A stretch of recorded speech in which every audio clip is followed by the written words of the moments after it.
Charles Fraser. The Turin Shroud. The Sherlock Holmes Easter Special, based on the characters by Sir Arthur Conan Doyle. A Go Audio production. Watson, do throw that drooling mutt off the sofa at once. Holmes shot me an irritated look, which I ignored as usual. Instead, I much preferred to pet my new four-legged friend Sausages. I admit, the choice of name could be somewhat less peculiar, but little Emma, Alice's adopted daughter, had simply christened him thus on the spot. About 2 weeks ago, Sausages first followed me during my morning walk. I gave him a friendly pat, but paid him no further attention.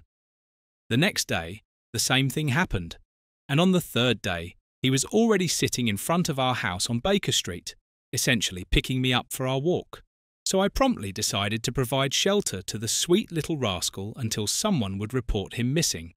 Holmes, however, was not willing to wait that long, so he decided to take matters into his own hands and created missing posters together with little Emma. Fortunately, he had promised Emma that she could draw sausages on the posters, which is probably why the search for Sausages' owner has been unsuccessful so far. Although I admittedly wasn't much of a dog person, I quickly grew fond of the knee-high white mongrel. The same happened with Alice and Eddie Miller, along with their children. Holmes, on the other hand, was hardly pleased with the new housemate. He frequently complained about the smell, the dirt, the drooling and so forth. Moreover, he often referred to Sausages as a rat or a toilet brush, and gradually I began to take his insults towards my new dog quite personally. Sometimes I simply believed Holmes was jealous. Moreover, Holmes hadn't received any challenging new cases for quite some time. Accordingly, Holmes's general mood seemed to be taken out on me and my new four-legged companion.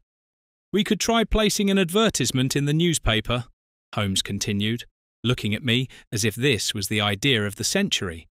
"I believe if Sausage's former owner doesn't come forward, there must be reasons for it," I replied, whilst tenderly stroking the little dog's head. "What do you mean, former?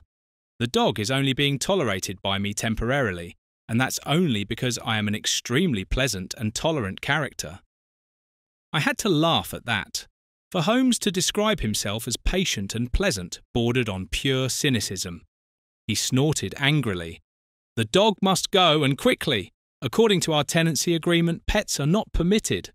Oh, that outdated thing, which came from the pen of dear old Mrs. Hudson, God rest her soul, is long overdue for revision. Besides, I'm quite sure Alice won't mind if little Sausages stays. Alice, Mrs. Hudson's late niece, was our new landlady. And not only that, she had always been a good friend to Holmes and me, and together with her husband Eddie and their adopted children, Emma, Patrick and Marie, she had become something like family to us. For the sake of peace, I nevertheless asked Holmes, "Would you care to join Sausages and me for a short walk? A bit of fresh air and stretching our legs would surely do us both good." Holmes snorted. "Thank you, I prefer the stuffy air in here." I shrugged and got up rather awkwardly from the sofa. My knee was troubling me again, especially after sitting for long periods. My hip and back weren't being particularly kind to me either, but that's what comes with age, after all. Sausages also jumped off the sofa, which Holmes acknowledged with a silent nod. Wagging his tail, he stood before me, full of anticipation for what might come next. I bent down to him and patted his little head. "Yes, you're a good boy. You're my good boy. Shall the little doggy and I go for a nice walk? What do you say? I beg you, Watson, do stop talking to that mutt as if it were an infant. It's absolutely unbearable." "Don't listen to nasty Holmes," I said, continuing to pat Sausages. "You're a fine little dog and not some mutt. No, we'll leave the old grump alone and go for a lovely walkies. Holmes slapped his forehead with the palm of his hand, whilst I grabbed the lead and left the old grouch on his own. I walked with Sausages down Baker Street for a bit, then turned into York Street and removed the poster from the tree that described my found dog, crumpled it up and furtively slipped it into my coat pocket. I felt content and almost happy for the first time in a long while. The dog was good for me. I had a purpose again, an occupation, a friend who belonged with me and by my side. I enjoyed the first warm rays of sunshine that spring was slowly bringing with it. Easter was only a few days away, and I was pondering how I could bring joy to Alice's children. Perhaps I could persuade Holmes to dye Easter eggs. Maybe I could present the idea to him as some sort of chemical experiment. I ought to discuss this with Alice. I was completely lost in thought when I finally reached 221 Baker Street and observed a man who, judging by his attire, must have been a priest, comparing our address with the letter he held in his hand. My heart began to beat a little faster. Hopefully the man hadn't come because of sausages. Was this perhaps his owner, delighted to finally be able to embrace his little dog again? I observed Sausages, who at that moment only had eyes for the bush at the side of the road, and was thoroughly sniffing it before lifting his little leg and leaving his scent mark.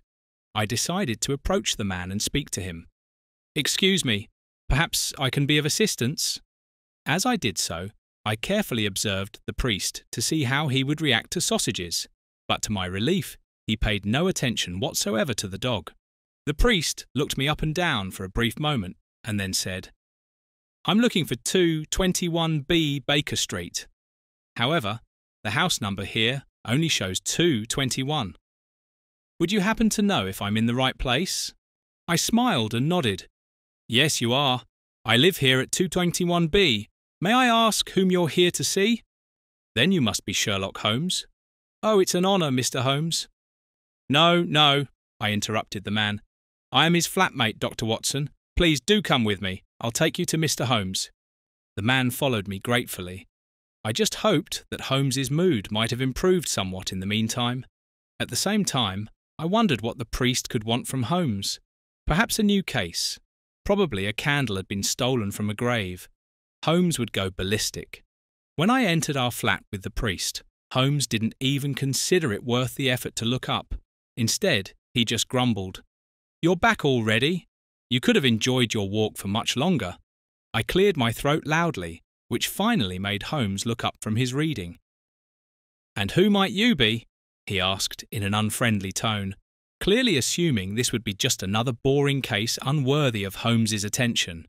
The priest stepped forward and extended his hand in greeting towards Holmes. "I am Father Stephen, First Secretary to the Dean of Westminster. I have been instructed by him to deliver this most urgent letter to you personally." He handed Holmes the envelope. Expectantly, Holmes took the letter and opened it immediately, without his usual meticulous examination. After a few lines, Holmes's eyebrows shot upwards, which was an unmistakable sign that he found the contents to be of the utmost interest. "The letter is from Murillo Fossati himself," Holmes stated. "Murillo who?" I asked cluelessly. Before Father Stephen could answer, Holmes had already launched into a biting comment. "If you didn't spend all your time with that drooling lapdog, and instead stuck your nose in the newspaper more often, you would know that Murillo Fossati is the Cardinal of S. Marcello, newly appointed in March by Pope Pius the Mainz." "Ah," I said emotionlessly. "And where exactly is this cardinal supposed to reside?" "In Turin Cathedral, the Duomo di San Giovanni." Holmes shared his knowledge. "Most impressive, sir," said Father Stephen approvingly. "Are you aware of the contents of this delicate letter?" Holmes asked the priest. He shook his head. "No, I am not. I only know that the letter is from the venerable Cardinal Fossati. In that case, thank you for delivering it. Please inform your dean that we shall, of course, attend to the matter." Father Stephen took his leave with a slight bow and the sign of the cross. As he closed the door behind him, I asked Holmes, "Oui, but of course, Watson. Surely you wouldn't want me to embark on the journey to Turin all by myself?" "Turin? Italy?" I asked incredulously. "And don't you think you should perhaps ask me first?" "My dear Dr. Watson, would you care to accompany me to Turin to solve our new case?" asked Holmes contritely. "No, I shall not," I replied firmly. "It's because of the mutt, isn't it?" Holmes replied irritably. "Perhaps, maybe," I replied, somewhat offended. "Who's meant to look after poor little Sausages?" "Alice, the children. Perhaps he'll finally be collected by his real owner, and that'll be the end of that.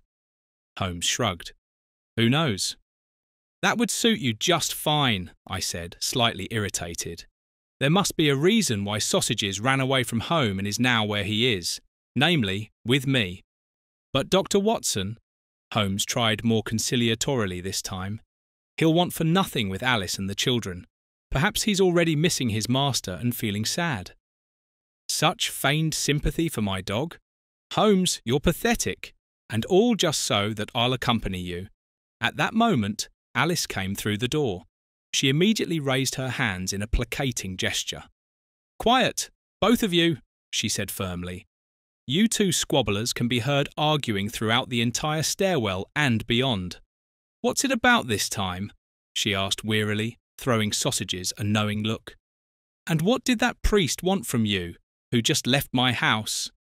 We have a new case, Holmes informed her cheerfully. Watson and I are travelling to Turin.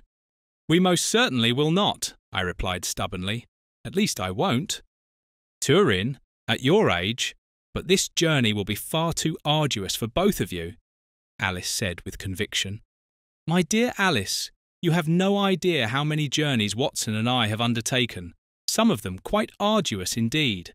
In comparison, the trip to Turin is merely a stone's throw away for us, Holmes boasted. I'm coming with you, Alice said unexpectedly. No, you will not. Firstly, we don't want to return home with another 5 rescued children, 3 dogs and 6 cats, and perhaps even a new housekeeper. No, you'll stay right here. And secondly, who else would look after poor Sausages if you were to travel with us? Alice pondered for a moment. I'm afraid you're right. I can't leave my children alone for that long, and of course, especially Eddie. She winked at us conspiratorially. God only knows what mischief they might get up to. Holmes breathed a sigh of relief. That's very prudent of you, Alice. Oh, don't pretend. You're actually pleased that I'm not coming along to boss you both about. She gave Holmes a friendly poke in the side. But dear Dr. Watson, please reconsider. Accompany Holmes to Turin. If not for any other reason, then do it for my sake. As she said this, she gazed deeply into my eyes with her "no one can refuse Alice" look. I sighed deeply. What is this mysterious new case actually about which you are so eagerly looking forward to? The venerable Cardinal Fossati must have remembered the attempted attack on the conclave that we prevented. That's why he commissioned us to find the missing shroud. You mean the famous Shroud of Turin? I asked excitedly. Precisely. It goes without saying that this requires the utmost discretion from us, and from you too, dear Alice. The general public is not yet aware that the shroud has been stolen. What exactly is this all about? Asked Alice. The Shroud of Turin is said to be Jesus' burial cloth. It has been kept in the chapel of the Holy Shroud in Turin Cathedral since the late 17th century. It is made of linen, nearly 4.5 meters long and just over 1 meter wide. On both the front and back, the cloth shows a full-body image of a person whose face is believed to be that of Jesus of Nazareth. Holmes explained to us. Should be or is? Asked Alice in her own direct manner. Most definitely claimed to be, replied Holmes. The first written source mentioning the shroud dates back to the mid-14th century. As early as 1389, the Bishop of Troyes submitted a letter of complaint to Pope Clement VII, accusing the Church of fraudulent and deceptive conduct driven by greed. The shroud was allegedly cunningly painted by a skilled artist, with the Church's full knowledge. Subsequently, Pope Clement VII ordered silence regarding his views on the shroud, under threat of excommunication. Alice let out a quiet whistle. Well, I never! You also doubt the authenticity of the cloth? I asked Holmes. You know that I'm not a great advocate of religious views and customs. I've never seen the shroud in person or been able to analyse it. The Church itself doesn't classify the shroud as a relic, but rather as an icon. Thus, it can be viewed as an existential connection to what is depicted. If you ask me, I think it's absolute nonsense. But perhaps I'm simply not faithful enough? What about you, Watson? I find it hard to imagine that the Church would accept such a deception, or indeed be responsible for it themselves. That is your opinion, and you are certainly entitled to it. I suggest we begin searching for it as soon as possible. Perhaps we two insignificant Englishmen can shed some light on the Italian, possibly intrigue-ridden, ecclesiastical society. Now I faced the mighty task of packing a suitcase for myself, an old man. Wistfully, I remembered the days when this endeavour took no longer than a few minutes. These days, I was pondering which various ointments for joint pain and pills for all sorts of possible ailments I should pack. Of course, ginger root was right at the top of my packing list. After all, I owed my restored well-being to it on our last journey. I also had to write down instructions for Alice regarding sausages, what to feed him, exactly when, and so forth. My little dog. How would I manage to cope for so long without him? Nostalgically, I scratched the little fellow behind his ear while making a decision. The next morning, Holmes was already waiting with Alice by the car, as she wanted to drive us to the station. From quite a distance, I could hear Holmes grumbling that we would miss our train if I continued to dawdle. Very carefully, I lugged my fully packed travel bag down the stairs. "Watson, what's taking you so long? The train won't wait for us," Holmes scolded me.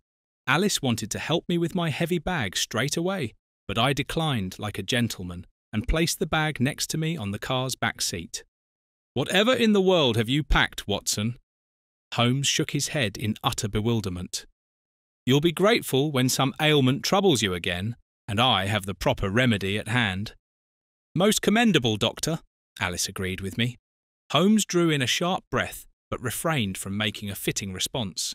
Our journey began rather unremarkably. We took the train via Canterbury to Dover, then boarded the ferry to Calais before catching another train to Paris. From there, we would continue on to Turin aboard the Orient Express. What, pray tell, do you find so incredibly amusing that it has conjured that smile upon your face for quite some time now? Holmes finally asked me directly as we were on the train to Paris. "You," I replied candidly to my friend. "Me?" Holmes asked me sceptically. "Why?" "Because you, as the great master detective, haven't caught on to me." Holmes still didn't understand. But I decided it was time to put an end to the mystery and finally free my poor little sausage dog. Of course, I had secretly made sure that he could stretch his legs from time to time, but this was certainly not a permanent solution. So I reached for my travel bag and opened it. With a soft, relieved woof, my faithful friend jumped out and wagged his little tail happily. "This cannot be true," Holmes groaned loudly. "And of course it's now too late to send you both back home." I nodded in agreement. "How on earth did you envision this, Watson?" Holmes continued to rage. "Is the dog supposed to sit alone in the hotel all day? Or perhaps you're planning to take him into the venerable cathedral and walk him around the altar up front?"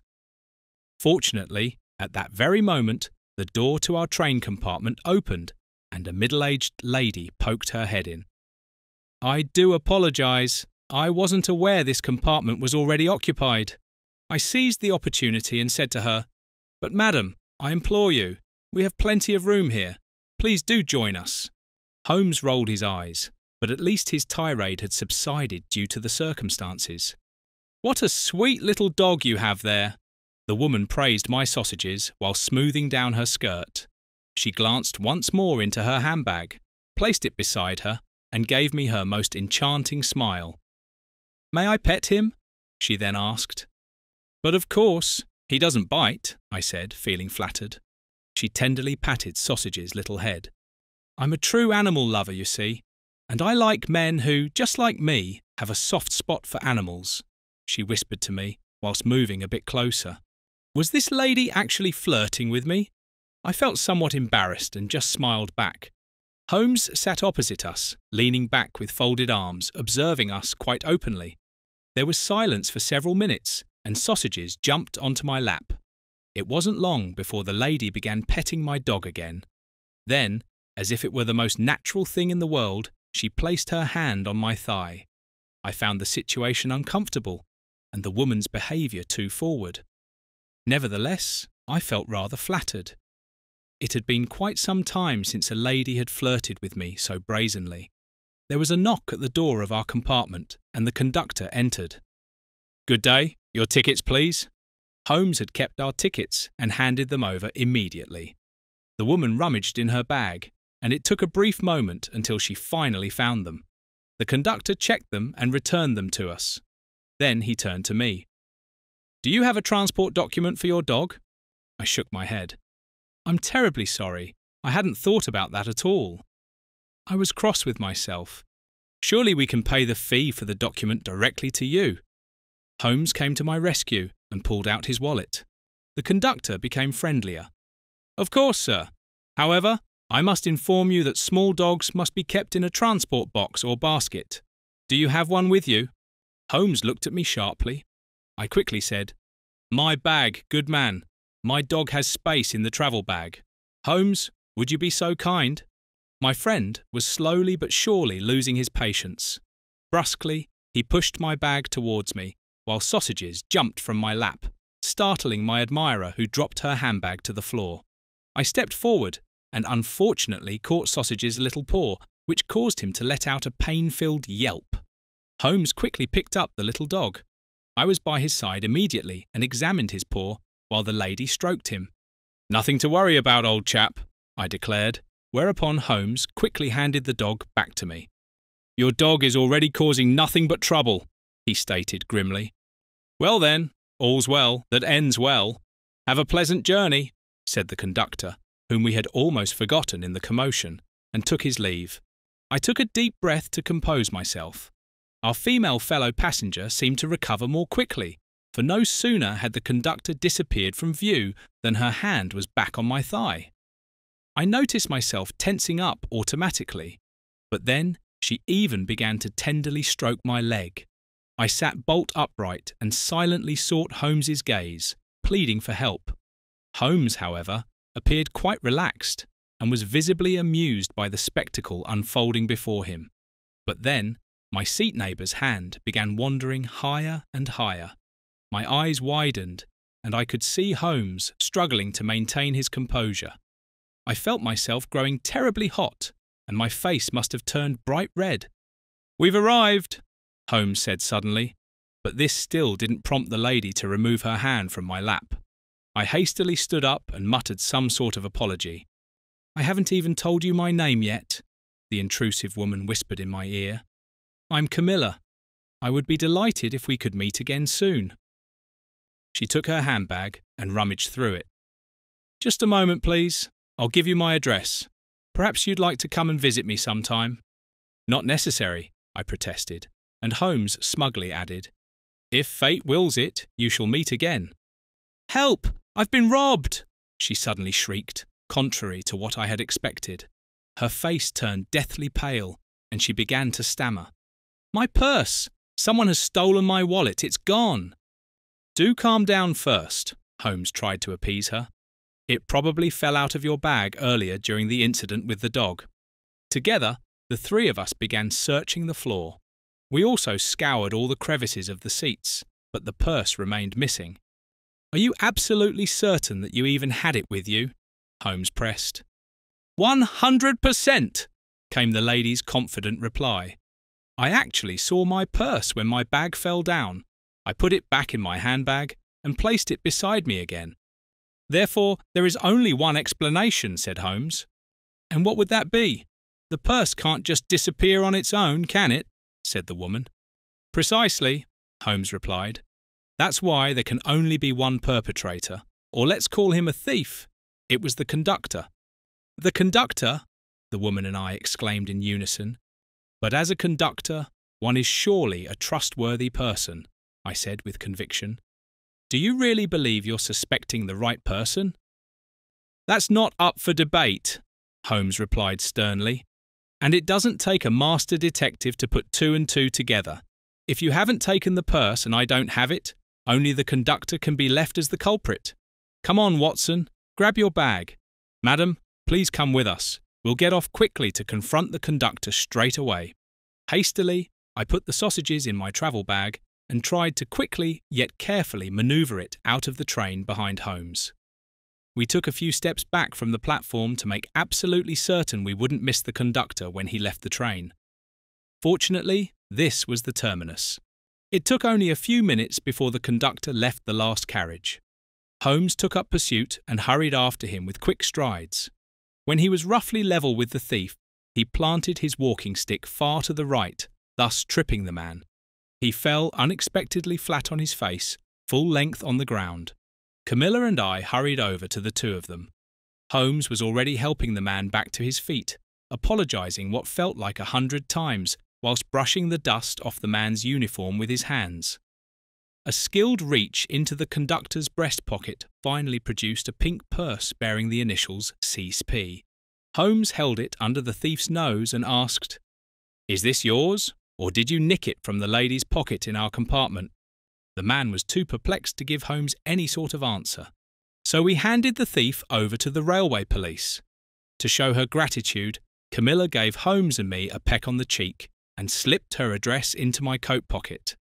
When she finally waved goodbye to us, I gave Holmes a friendly nudge in the ribs and said, "Did you notice that my thank you kiss lasted quite a bit longer than yours?"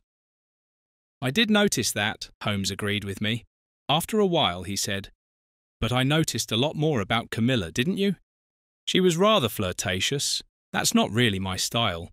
Apart from that, I couldn't say I noticed anything else." "Right," said Holmes and walked on. "No, no, my dear fellow," I said, hurrying after him.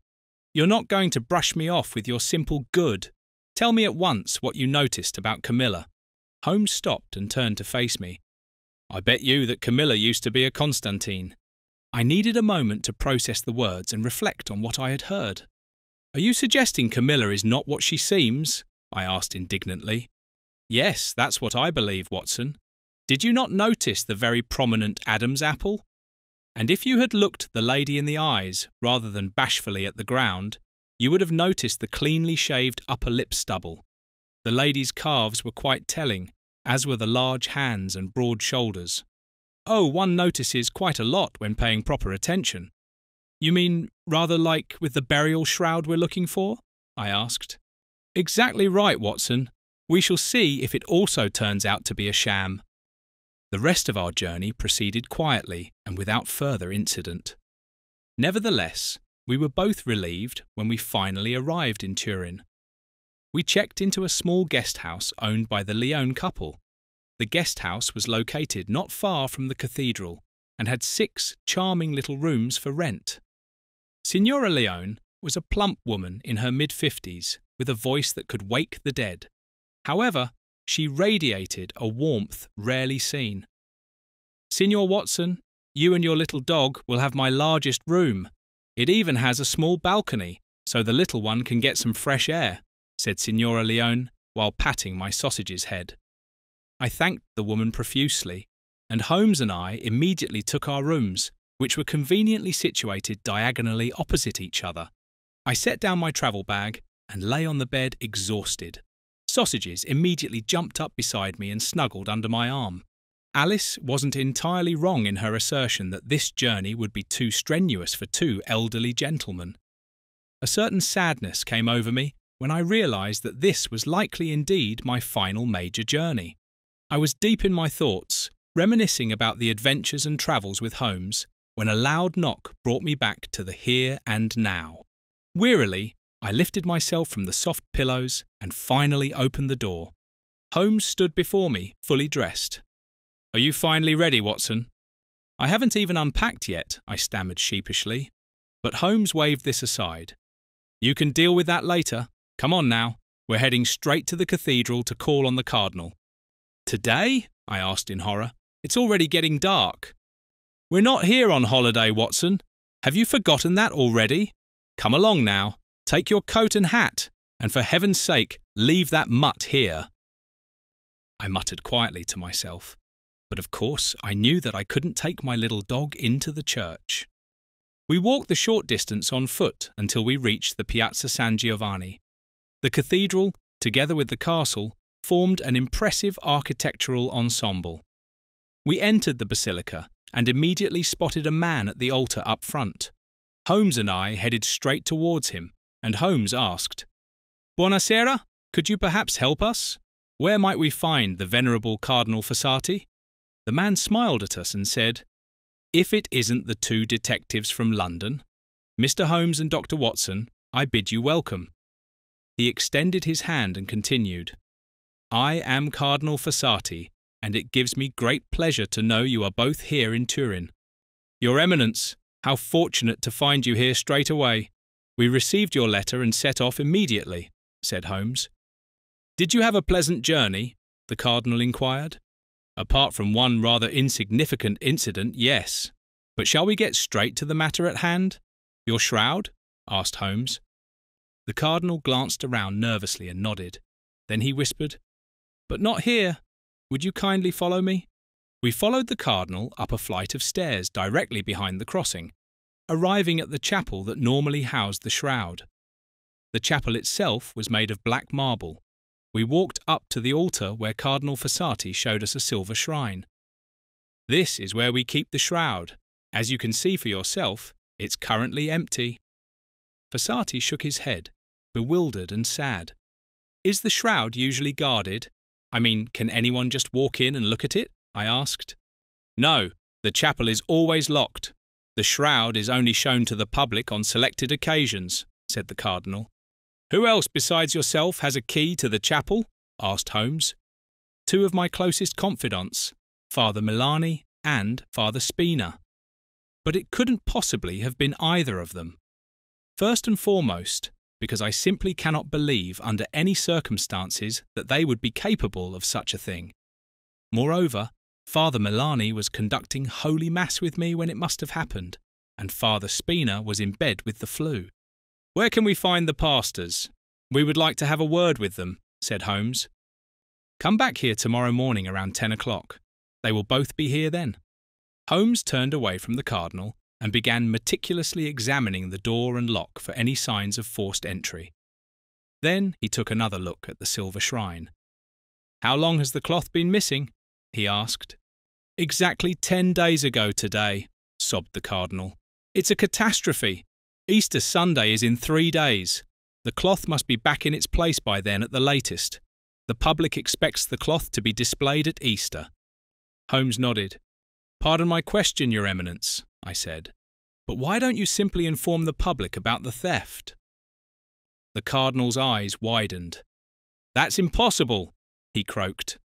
"The cloth represents my congregation's direct connection to Jesus Christ. They worship and love it for that reason. At the same time, as you've surely heard, there are several myths surrounding the cloth that seek to harm the Holy Church. The cloth must be returned to its place as quickly as possible." "We shall do our utmost, Cardinal," said Holmes, adding, "We shall see you tomorrow at 10 o'clock. "Let's go and grab a bite to eat, Watson," said Holmes. "Signora Leone told me about a good inn 3 corners away from our boarding house." My suppressed hunger made itself known immediately, so I naturally agreed with pleasure. The inn turned out to be a small, cosy restaurant. We both ordered a glass of red wine, and Holmes and I pored over the menu. "You absolutely must try the pasta. Signora Leone specifically recommended it to me," said Holmes. I followed Holmes's recommendation. We put the menus aside and promptly placed our order with the waitress. "What are your first impressions of this case?" I asked Holmes eagerly. "I can't say much about it yet. I'm very curious about tomorrow's interview with the 2 vicars. I really hope that will move us forward," he said. "So you believe one of the vicars is responsible for the disappearance of the burial shroud?" I summarised. "I think so. One of them must have done it, even though Cardinal Fossati provides an alibi for each. However, try as I might, I cannot find any signs of forced entry on the door or the lock itself. The chapel has no window, nor could I find any other entrance, so that leaves only the 2 pastors." The waitress brought our food to our table in the cosy nook of the pub, from where we had a good view of all the other guests. I eagerly took the first bite, and it tasted simply divine. Our conversation died down, as we were both far too preoccupied with our pasta. Nevertheless, my gaze suddenly fell upon the entrance door when a truly stunning young woman appeared. I gestured to Holmes to look towards the entrance, and for a brief moment he almost forgot to chew. A most enchanting young lady. I completely agree with you there, Watson. However, I would have thought that after your experience on the train, you might have had quite enough of the fairer sex for the time being, Holmes remarked with a mischievous smile. I would have, I replied tartly. However, according to your esteemed explanation, that lady wasn't of the female sex. Point taken, Watson, said Holmes, and returned his attention to his meal. I, on the other hand, simply couldn't take my eyes off the unknown beauty. Not that any romantic feelings had developed within me after all. The young thing could have been my granddaughter. No, it was simply her absolute beauty that held me spellbound. She sat alone at a table, but it wasn't long before a few bachelors tried their luck one after another. All unsuccessful. What could the young woman want here? All alone? Perhaps she was simply waiting for someone. Yet she seemed very sad to me. I watched her for quite a while, but no possible acquaintance of hers appeared. Shall we depart? That is, if you can tear yourself away from your view? Holmes asked smugly. I rummaged in my bag, placed a few banknotes on the table, and stood up. What are you waiting for? I asked, slightly irritated. My friend refrained from answering, stood up, and followed me outside. I would still need to take sausages for a walk, I thought to myself. We walked back to our guest house in silence, just a few metres away. We wished each other good night, and Holmes disappeared into his room. I, on the other hand, was greeted enthusiastically by sausages. I picked up my little dog, grabbed the lead, and left the house again. The late evening was pleasantly cool, and I enjoyed the peace and quiet. Sausages, however, was rather busy. He sniffed and marked everything and anything. I strolled along the street with him, though it wasn't entirely clear who was walking whom. He pulled and tugged at his lead so forcefully that it was quite difficult not to be dragged along by the little dog. In short, my dog determined the direction as usual. After some time, we came upon something like a small park. A few bushes and shrubs, scattered trees, benches and a modest lawn, where several people sat at a long table in the middle, eating and laughing. Sausages pulled straight towards the group, presumably because the smell of food had reached his nose. The little greedy rascal. I smiled and decided to give in to my little dog and walk over to the group. Then I noticed that the people were exclusively men. Their appearance suggested they were a group of beggars. But why had they gathered at this table? I observed that there were 13 of them. Suddenly, an odd feeling came over me. It wasn't fear that I felt, but I couldn't quite put my finger on it either. I stepped closer and greeted them politely in Italian. Buonasera! The group of men were very friendly. They even asked if I was hungry and invited me to join them. I politely declined, explaining in my broken Italian that I had already eaten. It was then that I noticed the bearded man in the middle was wearing something resembling a cloak. Fortunately, Sausages seemed determined to collect his pets from each and every one of them, which the celebrating men happily obliged with laughter. This allowed me to examine the man's cloak more carefully, and my heart nearly stopped. The cloak was actually a very large, long linen cloth with the imprint of a human figure visible upon it. Surely this couldn't be the sought-after burial shroud. Yet, based on Holmes's descriptions of the famous cloth, I was almost certain. I desperately needed to inform Holmes about this as quickly as possible. In a state of great excitement, I asked one of the men how long they would be staying. The man laughed and said they certainly wouldn't end this unique opportunity any time soon. I hurried back to Holmes at the boarding house as fast as my old legs would carry me. I knocked loudly on his door, and when he opened it moments later, I was still completely out of breath. Good heavens, Watson, what marathon have you been running? Gasping for air, I said, Come quickly, I've found the shroud.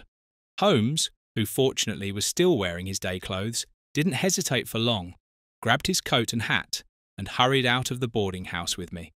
On our way to the small group of men in the park, I brought Holmes up to speed on the events. And indeed, we found the revellers exactly as I had left them just minutes before. I had almost feared they would be gone already. You're back? One of the men greeted me. And you've brought someone else. The more the merrier. How did you come by this intoxicating celebration? Holmes asked the group. One of the men reacted suspiciously. Are you from the police? He asked sharply. Oh no, not at all. I occasionally write for a newspaper and just thought it might be rather nice to thank our generous benefactor in this way. The man seemed delighted by this. The lady did say she didn't need any thanks. Our joy was thanks enough for her. But that's a good idea, isn't it? The woman? Holmes asked incredulously. Yes, exactly. That evening a woman approached us one by one, saying she would like to give us a treat, and had therefore prepared something in the park. The only condition was that we had to be 13 in number, and John, the man with the beard, had to wear that peculiar cloak. She didn't ask for anything else, so we did her this favour. He shrugged his shoulders. And what did the woman look like? I mean, so I can describe her better in my article, Holmes clarified. That's hard to say. She had half her face covered with a cloth. She was also wearing a hat.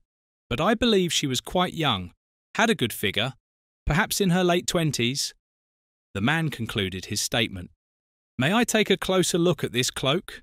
Asked Holmes, already holding the edge of the fabric in his hands. He felt the fabric between his fingers, but now his gaze fell upon the table. Watson, do come over here, said Holmes, pointing at the tablecloth. For a moment, I thought I couldn't trust my eyes. The tablecloth was indeed one and the same cloth that the man had worn as a cloak, and which I had identified as the missing burial shroud. Holmes seemed equally perplexed by this. Gentlemen, I would be delighted to purchase the cloak and tablecloth from you, if you would be agreeable to that, said Holmes finally. What do you want with those? Spoke up the man with whom Holmes had just been talking. Perhaps the lady will contact me and the newspaper I write for when she knows I have her cloak and tablecloth. I would very much like to track her down and properly thank her on your behalf. It might even make for an exciting follow-up article. My editor would certainly be very pleased with me, Holmes lied through his teeth. The men seemed to agree, and Holmes handed a few coins to all 13 of them. Afterwards, we carefully folded both cloths and bid farewell to the group. Now, I don't understand anything at all, I said, still in shock. Do you? If I'm not mistaken, this little dinner under the open sky was meant to represent the Last Supper. Today is Thursday, the evening before Jesus was crucified, Holmes explained. And the bearded fellow in the middle with the cloak was meant to represent Jesus, with his 12 apostles all around. I scoffed. Precisely, that's it, concluded Holmes. But why? Why would someone go to all this trouble and leave behind 2 burial shrouds? Which one of them is meant to be the genuine article? Without having inspected either shroud in detail, I propose that neither of them is genuine, particularly since one must also question whether there even exists an authentic shroud in the original sense, Holmes stated. The matter was becoming too confusing for me. What's certain, in any case, is that whoever stole the burial shroud from the Silver Shrine is the same person who orchestrated this spectacle here. I nodded in agreement, and we walked silently side by side for a while. I'm incredibly eager to find out what tomorrow's questioning of the 2 pastors will reveal, and what the Cardinal has to say about the 2 burial shrouds. I knew perfectly well that Holmes already found the part about the duplicate shrouds highly amusing. After I had finished our morning walk with sausages, Holmes and I arrived punctually at the cathedral as agreed. The venerable Cardinal Fossati was already waiting for us with 2 other men by his side. It was naturally assumed that these must be the 2 pastors and close confidants of the Cardinal. Punctuality is a virtue, the Cardinal greeted us cheerfully. May I introduce you? To my right, Pastor Spina, and to my left, Pastor Milani. With which of the 2 gentlemen would you like to begin? Pastor Spina was an elderly man, between 60 and 70 years old, short and rotund in stature, and struck me as exceedingly stern. He certainly didn't radiate any divine warmth towards me. Pastor Milani was a young, lanky man in his early 30s, with a likeable aura about him. Presumably the sort of chap one could steal horses with, were it not strictly forbidden by the 7th commandment. Pastor Spina, would you spare us a few minutes? Holmes asked the elder of the two. Pastor Spina nodded, and Cardinal Fossati added, "Feel free to retire to the Shroud Chapel. You'll be completely undisturbed there, and nobody will hear you." So we withdrew with Pastor Spina into the chapel, and Holmes got straight to the point. "Cardinal Fossati told us you were ill and bedridden at the time of the theft." "That's correct," replied the pastor. "I had caught a nasty bout of flu. I had a very high fever that day and was being looked after and cared for by the cook." "That means the cook can confirm this?" Holmes pressed. The pastor nodded.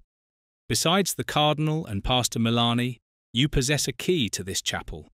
Did you perhaps lend it to anyone at the time in question, or perhaps even before that?" Holmes continued. "Never. How could you think such a thing?" said the pastor, appearing almost offended. "The Cardinal entrusted me with the key, and I always wear it on a chain around my neck. It is therefore impossible that my key could fall into other hands." "You don't take it off even when you sleep?" "Never," was Pastor Spina's unequivocal reply. "Do you have any idea who might be involved with the disappearance of the cloth?" Holmes wanted to know. "No, not for the life of me. I don't know anyone who might covet possession of the shroud. Certainly, now and then one hears isolated voices questioning the authenticity of the shroud, but I'm afraid I cannot give you any specific names. Besides, I wouldn't know how these people could have gotten into the chapel, especially since these claims are complete nonsense. The shroud is, without a shadow of doubt, the burial cloth of our Jesus of Nazareth." The devout man made the sign of the cross and waited for further questions from Holmes. "Thank you, Father Spina, for taking the time. That would be all. Would you be so kind as to ask Father Milani to join us?" Pastor Spina nodded and said, "God bless you, gentlemen." Then he left the chapel. A short while later, the younger pastor joined us, and Holmes, as always, wasted no time. "Father Milani, you conducted the Holy Mass together with Cardinal Fossati whilst the cloth disappeared. Is that correct?" "I cannot tell you exactly when the cloth disappeared because I do not know for certain myself. However, I did hold a Mass with Cardinal Fossati, and afterwards he discovered the missing cloth. That is correct." "So you believe the cloth could have been stolen sometime before its discovery?" "Theoretically, yes. The venerable Cardinal enters the chapel early every morning, and apparently it was still there then. And when he returned in the evening after Mass, it was gone, as he said." "When were you last in the chapel?" Holmes wanted to know. "Let me think about that. It's been a while. I believe it was perhaps 2 or 3 weeks ago. It was definitely early in the morning, together with the Cardinal." "Besides the Cardinal and Father Spina, you possess a key to this chapel. Did you perhaps lend it to anyone during the time in question, or maybe even before that?" Holmes now asked Father Milani. "No, never," came the prompt reply. "And where do you keep your key?" Holmes probed. "The key is hidden away in my house. I never use it, so I wouldn't know why I should carry it with me." "Is there anything else you'd like to tell us about the disappearance of the cloth? Anything unusual? Or have you heard something? Perhaps some gossip?" Holmes asked. Pastor Milani laughed. "Dear Dr. Holmes, I am a pastor. Where would I hear any gossip? The pub and its regular gatherings are forbidden to me. No, I wouldn't know of anything like that," the pastor concluded, while a smile still lingered on his lips, lending him a friendly, attractive appearance. "Very well then, I suppose we're finished here. Oh, one more thing. Would you happen to know where we might find the Cardinal?" asked Holmes. "He is surely still praying in the cathedral. Please come, I will accompany you to him." When the Cardinal heard us coming, he finished his prayer with the sign of the cross and turned towards us. "Were Spina or Milani able to help you?" Holmes sighed. "To be honest, the testimony of those two hasn't really moved us forward.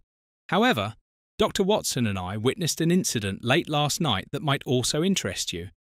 Holmes informed the Cardinal about yesterday's events in the park and, at the end of his account, produced the 2 burial shrouds from his pocket. Horrified and pale as a ghost, the Cardinal stared at the 2 cloths presented to him. Once he seemed to have regained his composure somewhat, he unfolded them one after another and examined them meticulously. They both look almost identical, he noted anxiously. That occurred to me as well, said Holmes. But do they look authentic? I cannot judge, as I have never held the original in my hands, nor have I ever seen it. Cardinal Fossati nodded slowly. Yes, they do. He buried his face in his hands and sobbed. This is a catastrophe. Holmes placed his hand on his shoulder and said, There, we shall get to the bottom of this. After a while, the Cardinal said, Would you do me the honour of attending Holy Mass this afternoon at 3 o'clock? It's Good Friday, and today we commemorate the suffering and death of Jesus Christ on the cross.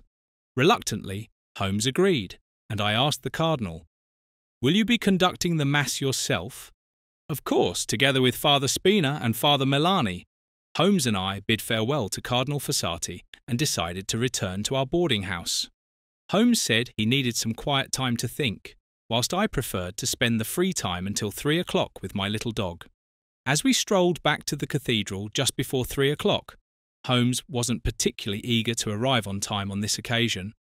I asked my friend, What do you actually think about this morning's questioning of the pastors? Do you find either of them suspicious? Not in the slightest, that's just it. Pastor Spina may be an old grouch, but I think he's an honest, God-fearing man. And while Pastor Milani is young, he strikes me as extremely likeable and trustworthy. Moreover, he wouldn't otherwise enjoy the standing he has with Cardinal Fossati. I truly don't know, Watson. As we finally reached the cathedral, just after 3 o'clock, all seats were completely taken. Therefore, Holmes and I retreated to stand in the back row. However, as we soon discovered, the Holy Mass had not even begun yet. Reverend Spina is missing, Holmes whispered quietly to me. Indeed. Only now did I notice that the Cardinal was standing alone at the altar with Pastor Milani. The two of them looked around uneasily as Cardinal Fossati presumably decided he could no longer wait for the missing Spina and would have to begin the Mass on his own. The Mass itself proceeded without incident, and Holmes's unconcealed yawning gradually became contagious. Father Spina had not appeared. At last we heard the liberating, "Go forth in peace," and Holmes and I waited until all the faithful had finally left the church. Cardinal Fossati spotted us and hurried towards us. "I'm delighted you accepted my invitation, but as you surely noticed, Pastor Spina didn't appear. I'm terribly worried. I've known the man for decades, and this has never happened before, not once." Holmes pondered briefly, then said, "Would you kindly accompany me up to the chapel? Perhaps we might find a clue that could shed light on the pastor's disappearance." The four of us hurried to the chapel, with Cardinal Fossati leading the way. The Cardinal pulled out his key, but his hands were trembling with agitation. Pastor Milani took the key from his hand and opened the door to the interior. Yet none of us dared to enter the chapel. On the black marble floor lay two wooden stakes, carelessly tied together to form a cross. Upon it lay an unclothed man. His exposed nakedness was covered by another burial shroud. We had found Pastor Spina. After we had overcome our initial shock, Holmes entered the chapel and knelt down beside the crucified Reverend Spina. I followed him hesitantly. Pastor Spina was naked. His modesty was covered by another burial shroud, which was most likely another forgery. The pastor's hands and legs were bound to the cross. His hands had not been pierced with nails. The dead man also lacked a crown of thorns. Nevertheless, Pastor Spina was dead. Instead of a spear tip protruding from his side, there was an ordinary kitchen knife in his body. On his bare chest, 4 letters were painted in blood, R-E-U-S, which in Latin meant guilty. The cause of death was the stab wound from the knife. "Correct, Watson?" Holmes asked me. "Yes," I answered, swallowing audibly. "I cannot detect any other injuries. However, depending on which organs were struck, it would have taken several minutes before death finally occurred." "Doctor, would you mind taking off your jacket?" Holmes said suddenly. I didn't know why, but I did as I was told and handed it to him. With a sudden movement, he pulled the burial shroud from the dead man's lap and immediately covered the private area again with my jacket. Holmes! I exclaimed indignantly. Holmes examined the cloth more closely, then handed it to the Cardinal, who was still cowering against the wall at the back, staring ahead pale as a ghost. Here, Cardinal, take the cloth. You must inform the police. I assume you don't want them to find this cloth. But you're removing vital evidence from a crime scene, I protested. The things one does for Holy Church, was Holmes's laconic reply. Then Holmes turned to Father Milani, who was crouching next to the Cardinal and, also paralysed with shock, was holding his hand. Go and inform the police about the murder. Meanwhile, we'll take care of Cardinal Fossati. Without a word, the young pastor rose on shaky legs and left the chapel. Then Holmes and I helped Cardinal Fossati back to his feet and supported him on both sides. Please take me back to my church. I want to pray, he said in a monotone voice. So we took the Cardinal back and seated him in the front pew.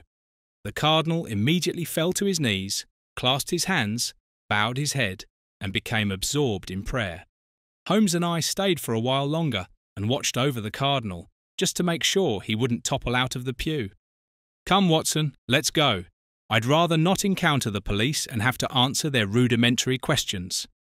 I raised no objection. I knew that contradicting Holmes was about as promising as trying to pee into the wind. We walked back to our boarding house in silence. Holmes muttered something about needing time to think quietly and disappeared into his room. I grabbed my little dog, who greeted me with a wagging tail, and went outside for some fresh air to clear my head. When I returned to the guest house after about an hour, I encountered an agitated Signora Leona. Her eyes were reddened, and one could tell she must have been crying. It's so dreadful, she sobbed. Good Pastor Spina dead. Who would do such a thing? She pulled a handkerchief from her apron and blew her nose noisily. Then she crumpled the handkerchief back up and let it disappear into her apron again. Did you hear anything, Doctor? People are saying the pastor was nailed to a cross, is that true? I patted her sturdy arm and said soothingly, No, that's not true. He wasn't nailed. However, I kept her in the dark about the precise circumstances. She began to weep again and whimpered. How dreadful! How could God allow such an abominable thing? I suddenly remembered the 4 letters that had been written on the vicar's chest. Reus, guilty. Perhaps our God was, in many ways, more just than I had previously assumed. I climbed the stairs to the first floor. My knee was hurting terribly. Although I had been walking a lot with sausages over the past few weeks, this running around that we were doing here in Turin far exceeded my usual habits. I had barely closed my bedroom door when there was a knock. I took a step back and opened it. It was Holmes. Please go back to Cardinal Fossati and obtain Pastor Milani's residential address from him. Also request his explicit discretion. I exhaled noisily. Couldn't you have thought of that earlier? Thank you, Watson. And, oh, Watson, please hurry and let me know straight away when you return. And just like that, Holmes had vanished. When I returned after about an hour, Holmes was already pacing impatiently up and down the corridor. So there you are at last. Did you stop to pick a bouquet of flowers on the way? I bit my tongue and swallowed the comment that was on the tip of my tongue. Instead, I handed him a note on which I had neatly written down Pastor Milani's address. How was the Cardinal? Inquired Holmes. As well as can be expected under the circumstances. I was just about to retire to my room, and, rightfully so, to lie down in my bed and give my battered limbs time to rest and recover, when I heard it echoing in my ears. Come along, Watson. Why are you dawdling again? Can't you manage this without me? I groaned. Without you? Do you really think I brought you along merely for sightseeing? Pull yourself together. Why on earth had I come along? Here I was, having grown so old, and sadly not a jot wiser. So I gazed wistfully back at my room, yet followed Holmes closely at his heels. Where are we actually going? I asked Holmes after a while. Naturally to the address that you so very swiftly procured for us. Can we not take a taxi, or a carriage, a bicycle, a wheelchair, or whatever else? Holmes, I can't go on. My feet won't carry me another yard, I complained. Stop whinging so much, Watson. We're nearly there. And indeed, after what felt like 100 kilometres, we finally reached our destination. But just as I thought my suffering had come to an end, I was once again proven wrong. Holmes forced me behind some prickly shrubbery. "We're taking up position," he called it. "Position for what?" I asked in my incredible naivety. "For the night, of course," he answered without beating about the bush. A sense of foreboding came over me. "But I'm already cold. If I still had my jacket that you've misappropriated, I'd certainly be warmer." I hissed at him angrily. "You're whinging again, Watson. Don't you even notice it anymore? Your jacket has served a good purpose. I'm sure you'll be rewarded in heaven for it someday." "Spare me your irony." An icy silence reigned for a while. "By the way, what's your theory about the letters reuse written on Pastor Spina's chest?" I asked, breaking the silence. "Well, someone must believe that the pastor deserved to die like that," Holmes replied dryly. "Shouldn't we then investigate Spina's immediate circle? Given that the perpetrator must also be the thief of the burial shroud, and that, according to my deduction, only Pastor Spina or Pastor Milani could be responsible. I believe we're absolutely spot on here." We remained silent again for a while. Suddenly, something seemed to be happening. In the darkness, we could make out a figure heading straight towards the enormous estate. "Who's that?" I whispered to Holmes. "Judging by the gait, that must be Reverend Milani." The figure, whom we had both clearly identified as a man, paused for a moment in front of the gate's lantern. Holmes was right. It was Pastor Milani. He looked around in all directions, and it almost seemed as if he were waiting for someone. Shortly afterwards, the pastor appeared to have decided not to linger at the gate any longer. He opened it and disappeared behind it. "Where exactly are we?" I whispered to Holmes again. "This is Pastor Milani's family home. While you were getting the address, I made some inquiries about the pastor. His family is an ancient, deeply religious and obscenely wealthy noble family. His mother died long ago, and his father has also been bedridden for some time, presumably waiting for death's sweet release." Suddenly, another figure appeared in the light's glow. "Holmes, look, someone else is coming." I crouched even lower behind the bushes to ensure I wouldn't be discovered. The person was a young woman. She appeared mysterious and glanced around nervously. Then she opened the gate just a tiny crack, only wide enough for her to slip through. "Most interesting," Holmes murmured. "Can we finally leave now?" I asked expectantly. "What are you thinking? We must of course find out when the lady leaves the house again." "Oh yes, absolutely," I retorted sharply. Silence reigned once more. Why was the pastor tied to the cross? I mean, he wasn't nailed to it, so they could have saved themselves all that trouble. Or do you see a connection here that's meant to draw a parallel with Jesus Christ? That thought would be pure blasphemy. No, I believe someone simply wanted revenge on Pastor Spina. Whether the theft of the burial shroud was necessary for this remains to be seen. Perhaps the opportunity was simply convenient. And to give the whole thing the necessary attention, Good Friday and the cross were used quite theatrically. After all, to murder Pastor Spina with a knife wouldn't have required all of this. Perhaps with this staging, the murderer also wanted to tell us something that we haven't noticed yet. In the perpetrator's eyes, Pastor Spina was definitely guilty, and through this act, the whole world should know about it. Holmes paused briefly. The proper crucifixion was a common method of execution in ancient times, which was extremely painful and bloody, with the death throes lasting a very long time. The most famous example, besides Jesus Christ of course, was certainly Spartacus and his 6,000 slave followers. They were all executed along the Via Appia. Jesus, however, was a state criminal in the eyes of Prefect Pilate.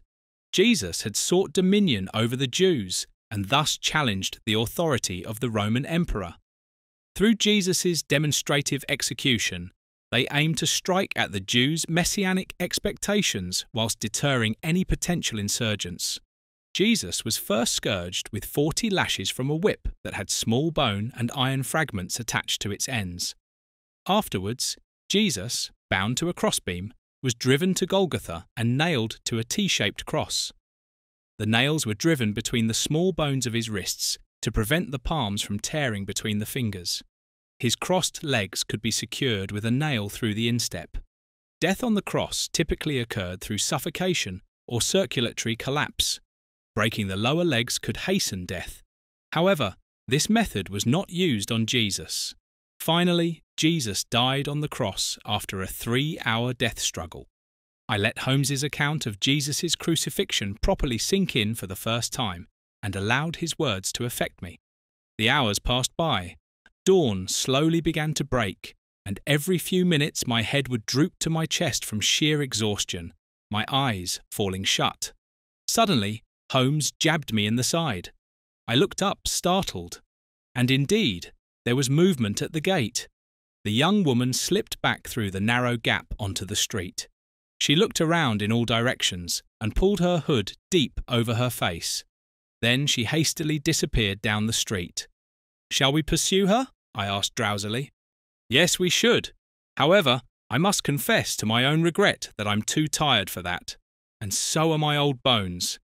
A feeling of relief washed over me at Holmes's words. Nevertheless, I couldn't resist adding, "There you go moaning again, old friend." Around noon, loud knocking jolted me from my dreams. "That's far too early, Holmes," I shouted back at the knocking. "Come on, Watson, out of bed," echoed through the door.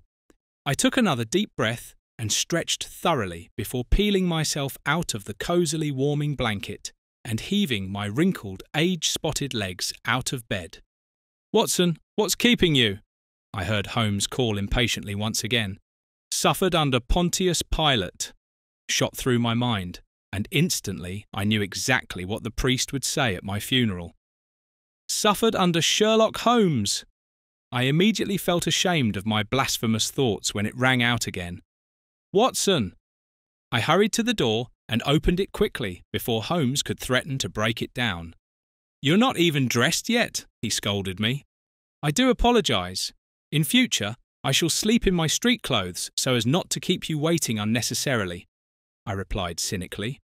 "I commend that, Watson. Very prudent of you. What torture do you have in store for me today?" "We shall, of course, pay Pastor Milani a visit.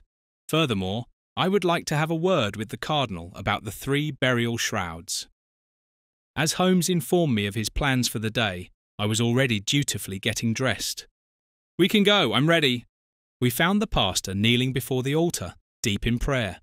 When he noticed us, he briefly looked up. Holmes and I waited patiently in the back until the pastor had finished his prayer. A few minutes later, the vicar rose, making the sign of the cross, and approached us. "I apologise for keeping you waiting." "But that's absolutely no problem at all," Holmes said kindly. "How are you today, after yesterday's dreadful events?" "When I think about it, I'm still shaking to my bones," he said, attempting to smile, though the smile never reached his eyes. "Shall we take a little stroll together?" Holmes asked the vicar. We left the building together and strolled across the lawn outside. "What sort of man was Pastor Spina? How did you get on with him?" Holmes inquired of the vicar. He didn't need long to think about it. Pastor Spina was a man of the church through and through. He lived by his own fanaticism. I respected him as a believer, but not as the head of a church. "What do you mean by that?" asked Holmes, slightly irritated. "Perhaps it's a mistake to tell you this, but for me, faith and the church are not one and the same. I am a very devout person and try, even though I may not always succeed, to live and strive accordingly." "And that doesn't align with the institution of the church?" Holmes probed. "No, in my view it doesn't always do so." Holmes nodded approvingly and said, "And yet you are a man of the church. First and foremost, I am a man of God. What does His Eminence the Cardinal think about that?" Cardinal Fossati is a very warm-hearted person. Like me, he is a man of God. However, I don't believe the Cardinal distinguishes between God and the Church. For him, they are one and the same, and I must say, he does excellent work. "How did the Cardinal feel about Pastor Spina?" I asked. "He already told you that. He was one of his closest confidants. Once the Cardinal takes someone into his heart, his eyes and his mind sometimes seem to fail him." "That sounds very cryptic. What exactly do you mean by that?" Holmes questioned. Quite simply, Pastor Spina and I were certainly not friends. We were colleagues. I didn't particularly think much of him as a person. And he was a religious fanatic, Holmes finished the sentence. That's right, the vicar agreed. And you probably won't reveal anything more about Pastor Spina, Holmes concluded.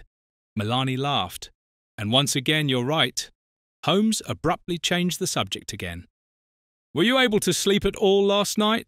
He asked the young man sympathetically. As you can probably tell from looking at me, I've had better nights, admitted the pastor. Did you have any visitors last night? Pastor Milani looked at him indignantly. Holmes quickly said, I mean, were you perhaps able to unburden yourself about yesterday's events? No, I didn't have any visitors. I preferred to remain alone with God and my thoughts.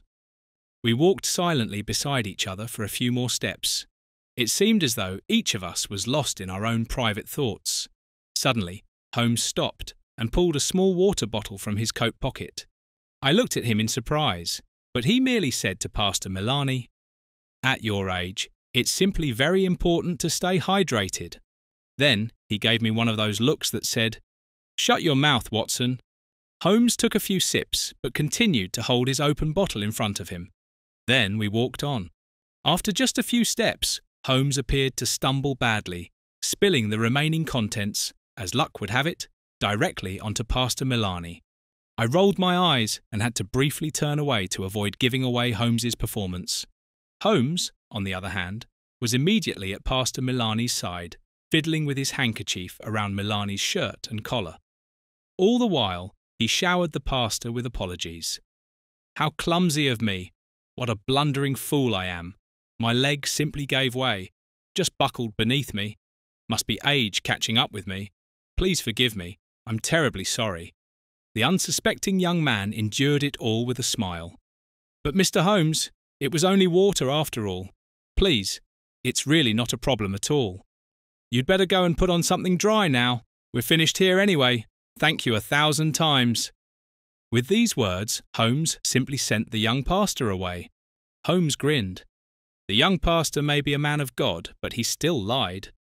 Yes, I know, I said, when he claimed he hadn't received any visitors yesterday. Holmes nodded. And that's not all.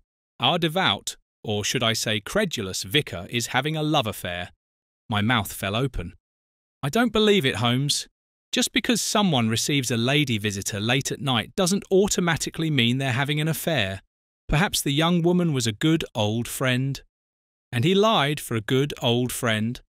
I might let you convince me of that, but how do you explain the telltale mark on his neck? You mean he had a love bite? That's outrageous, I scolded. He's a vicar. Are you quite sure? And being a pastor makes one infallible and free of all guilt? It's not that simple, Watson. And yes, I am quite certain. Why do you think I doused the poor fellow with water? Initially, I wanted to get him out of his shirt to check for possible scratch marks. But then I was satisfied enough with the rather surprising love bite. Come along, let's see if we can find the Cardinal. Let's hear what he has to say about his closest confidant's amorous activities. You want to go tell tales? I asked indignantly. Of course, Holmes grinned. We won't make any progress here otherwise. We finally found the pastor in the shroud chapel. He simply stood still in front of the altar, looking as though he didn't want to be disturbed. Holmes, however, wasn't about to do him that favour. Cardinal Fossati, I do apologise for the interruption. Might we have a brief word with you? The Cardinal looked tired and aged by years. The recent events had taken their toll on him. Nevertheless, he received us graciously and kindly, just as one would expect from a cardinal. Have you discovered anything about the burial shrouds? I don't suppose you've been able to identify one of them as the original? Holmes immediately began his discourse. No, unfortunately not. All the cloths look completely identical, except, of course, for the various stains. The cloth that was used as a tablecloth has wine and food residue on it. The cloak is dirty, and the pastor's cloth is stained with blood, he replied, both sad and regretful. How do you intend to proceed? Tomorrow is Easter Sunday, and we haven't the faintest trace of the original cloth. Do you plan to clean one of the 3 cloths, whichever is least damaged? and display it tomorrow? I asked. I had already thought of that, admitted the Cardinal. However, that would be a lie and far too dangerous. Just imagine if the cloth were to surface somewhere in public and I had displayed a duplicate. Unthinkable. We agreed with the Cardinal. You could keep the chapel, and thus the cloth exhibition closed, out of respect for the deceased pastor due to ongoing police investigations. I'm sure a suitable explanation could be found. That would at least solve your problem for the remaining Easter holidays. The Cardinal gratefully agreed. That's a brilliant idea, Mr. Holmes. I thank you most sincerely. There's something else weighing on my mind, Your Eminence, said Holmes in an almost shy tone. The Cardinal looked at him in surprise. I hate to have to tell you this, but I believe Pastor Milani was having an affair. I watched the Cardinal intently, but nothing happened. The Cardinal merely smiled mildly and then said, You are a good detective, Mr. Holmes. Did you know that one of my hobbies is reading crime stories? Probably because of that, or because I'm not completely blind either, I am already aware of this circumstance. Now it was Holmes who seemed momentarily speechless with astonishment, but truly only for a moment. You know about this? The Cardinal laughed. But of course, those young lovebirds. How could I not have noticed? And you have no objection to that? I asked, perplexed. I do not see it as my duty to judge and pass sentence on this, especially since I generally always regard love as something precious and good. I also don't believe that our Jesus Christ would have had any objections to love. The two young people care for each other. What's wrong with that? The young lady sits in the front row during every service the pastor holds, gazing at him adoringly. As I observed just yesterday, Cardinal Fossati, I say this to you from the bottom of my heart. You are a true man of God to me, and I hold the utmost admiration for you. You have surprised me, and that happens extremely rarely, said Holmes, and I knew him too well to know that what he said was absolutely genuine. After our extremely interesting conversation with Cardinal Fossati, Holmes and I decided to get a bite to eat. We returned to the recommended restaurant and ordered pasta again. What can one say about that? I would have expected many reactions from the Cardinal, but certainly not that one, I said, still completely surprised. I feel exactly the same. I greatly admire Fossati's attitude, but from an investigative point of view, he's thrown me right back to square one. How so? I asked, taking a sip of my wine. I had considered Milani's girlfriend as a potential suspect, the theft of the shroud as an act of rebellion for their love. She would certainly have had the opportunity to get hold of Milani's keys. I'd also seen her as a possible perpetrator in Pastor Spina's case, perhaps because Spina had discovered their secret and was pressuring them both. It would have all fit together so well. Holmes sighed. Now we're back to square one. Thank goodness I already have an idea. I looked at him in bewilderment and asked, And that would be? Tomorrow morning, before Easter Mass, I shall hear the confessions of the people of Turin. He beamed at me in joyful anticipation. Holmes, this is utter madness. You simply cannot impersonate a confessor. I continued to protest. It was early in the morning, and we were about to reach the cathedral. Holmes was euphoric, and I had to make an effort to keep pace with him. We had a lengthy discussion about Holmes's plan yesterday, but there was no dissuading him from his mad scheme. You know what you have to do? Asked Holmes, thus ignoring all of my objections. Yes, but I won't do it. You simply cannot eavesdrop on these completely unsuspecting people who are sharing their most intimate thoughts and transgressions with you. Suddenly Holmes stopped. Watson, listen here. This is now about murder, not just some stolen scrap of fabric. If you have a better idea, then do tell. No, I didn't have one. Meekly, I gave in. All right, I'll do what you expect of me. Satisfied, Holmes strode ahead. Meanwhile, I simply could not believe that I would, once again, be supporting him in one of his outlandish schemes. Cardinal Fossati and Reverend Milani appeared completely surprised to encounter us at such an early hour. Together, they were decorating the altar for the upcoming Mass. Good morning, everyone, "I need to speak with both of you privately in the Shroud Chapel on an urgent matter," said Holmes. "Now?" asked the Cardinal. "That's not possible. We're about to begin hearing confessions." "It will only take a brief moment," Holmes said convincingly. "Very well." The Cardinal agreed and left the floral decorations on the altar. He signalled to Pastor Milani, and the three of them disappeared towards the chapel.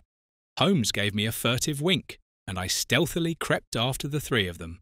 When Holmes had arrived at the chapel with the two men and the Cardinal produced his key, I heard Holmes say, "Let me unlock it for you. I can see how your hands are trembling." Then I heard the door swing open. Cautiously, I crept closer and saw the three of them standing before the chapel altar. "Holmes, please come quickly," I called inside. "Please excuse me for a moment. I'll be back with you as soon as possible." With these words, Holmes left the two bewildered men standing there, came out to me, slammed the door shut, and locked it with the Cardinal's key. "That was absolutely brilliant," Holmes praised me, but I wasn't so sure about that. "Stay here and keep watch, but remember, don't speak a word to either of them," he said, patting me on the shoulder before disappearing towards the vicar's chair. He would now throw on the cassock, slip into the confessional, and let the performance begin. I heard one of the men banging on the door from the inside and shouting, "Hello!" I took a deep breath, slumped to the floor, and leaned my back against the door. "Holmes, please hurry." As Holmes slipped into the confessional, it wasn't long before the first man entered. He knelt down and said, "Praised be Jesus Christ." Holmes replied, "Forever and ever. Amen. When was your last confession, my son?" The man replied, "It's been quite a while." Then Holmes said, "Very well, please begin and tell me your sins." The man began stuttering. "I'm truly sorry. I have a very dear wife, but she's not exactly the most beautiful. But the neighbour, well, she's a real sight for sore eyes. I got her pregnant 2 years ago." Holmes interrupted him. "Children are something wonderful. You should tell that to your wife." The man recoiled in surprise. "I hadn't actually planned to confess this to my wife. That's why I'm confessing it here, before God. But there's more. You see, her sister, that is, the neighbour's sister, she's at least as beautiful and lovely. And what can I say, in a few weeks she'll be having a child too." Holmes had to try hard not to burst out laughing.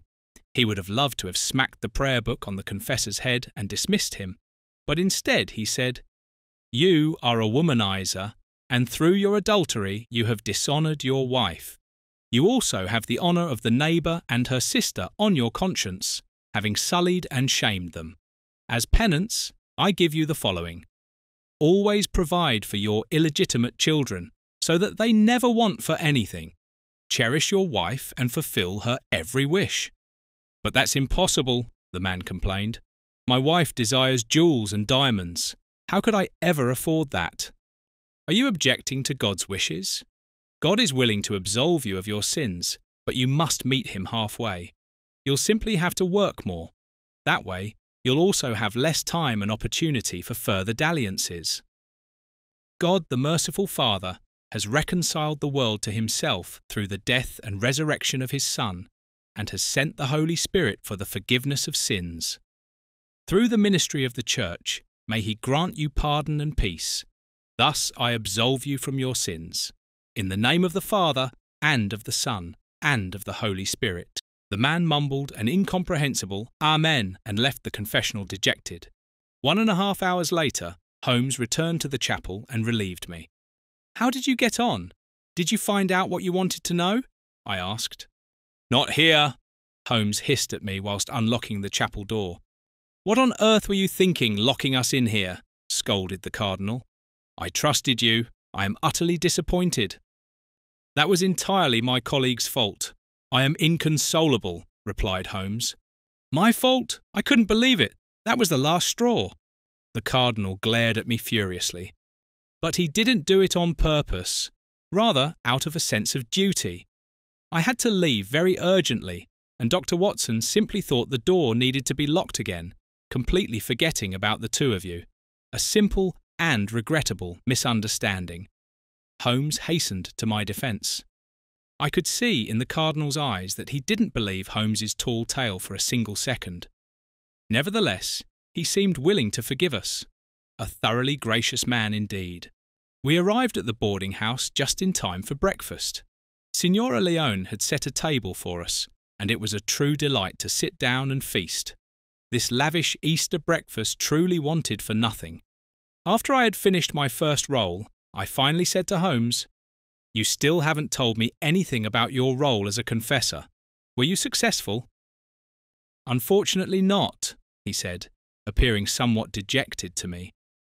I must admit, I had hoped for far more from it, that perhaps someone might have seen or heard something and would want to ease their conscience under the safe cloak of confessional secrecy. But that wasn't the case. I only heard things like a man who had dyed his neighbour's sow blue, much to their annoyance, a cook who spat daily in her employer's soup, several confessing thieves, many adulterers, and a dentist who wasn't actually qualified, but swore blind that he administered anaesthesia so well that he never caused his patients any pain. I didn't inquire too closely about what sort of anaesthesia he might be using, whether he used a wooden mallet, cocaine, alcohol, or perhaps even Novocaine. Holmes shrugged his shoulders indifferently. "We're not making an ounce of progress here," I stated dryly. "That's why we'll both go to bed now to be fit and well rested for tonight." "What are you planning now? Should I be worried?" I asked resignedly. "Not at all. Tonight we'll lie in wait again outside Pastor Milani's residence." "But that's pointless," I protested. "Watson, believe me, I have an infallible feeling that our charming Reverend Milani is involved in this matter." Then he stood up, dabbed the corners of his mouth with a napkin, put it aside and said, "We'll meet again, right here at 8 o'clock sharp, bright and cheerful." The prospect of spending another whole night crouched behind a prickly bush didn't exactly fill me with elation. Nevertheless, as always, I would comply with Holmes's wishes. I first went to bed but couldn't find any peace, so I decided to take my poor little dog for a walk. Then I tried again, and indeed, I managed to get a few hours of sleep. At 8 o'clock sharp, I returned to the dining room of our guest house. Of course, Holmes was already waiting for me. "You look tired," he said by way of greeting, and I could only agree with him. I was tired and dreading the night ahead. I sat on my cushion that I had brought along and ate a packet of biscuits, whilst Holmes gazed intently at the gate. "You're eating noisily," he pointed out bluntly. "Would you like a biscuit?" I offered kindly. "No, thank you. But I'm glad you're making yourself comfortable," he said, in a tone that made it impossible to tell whether he was being ironic or sincere. I decided to let it stand. The hours passed without anything happening. It must have been just before midnight when at last someone approached the gate. "Watson, she's back," whispered Holmes, sounding somewhat excited. And indeed, I recognised the hooded cloak she had worn 2 nights ago. She slipped carefully through the gate again, and then she was gone.